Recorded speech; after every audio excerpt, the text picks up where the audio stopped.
We all know that the coronavirus or COVID-19 has developed many problems for us today, such as economic fallouts, the rise of unemployment rates, and to some countries, food shortages. But what development caused such virus able to cause a global catastrophe? We often think about how it began and who to blame, but in fact, it was because of us and how we reacted to the virus, such as if we do a lot of testings, lots of research, since viruses develop naturally through natural selection. But prominent people usually spend their time thinking about nuclear warfare and economic growth, which in fact does very dramatically affect us, but pay less attention in healthcare until something like COVID breaks out, which really affects the outcome if a virus outbreak begins. Let's put an example of a war begins. Soldiers would immediately be ready since they're reserve soldiers who are like soldiers on standby if something unprecedented happens.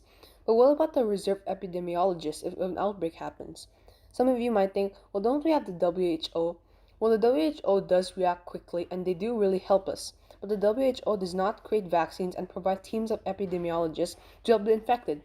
What the WHO does in an emergency such as a virus breakout is that they prepare emergency methods to the problem, support countries with medical supplies, and to study the problem. So it really depends on the countries if they react to the outbreak or not. Then what should we do to improve next time if a virus breaks out?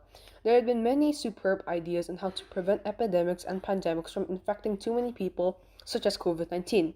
But the idea I am proposing is to that global leaders such as the United Nations would create an organization full of scientists and epidemiologists who work globally with many facilities around the globe, so that when a virus begins in a location, the facility in the infected country could bring it to the facilities around the globe so that each country can study the virus and make effort creating a vaccine together with other facilities around the world before the virus reaches their country.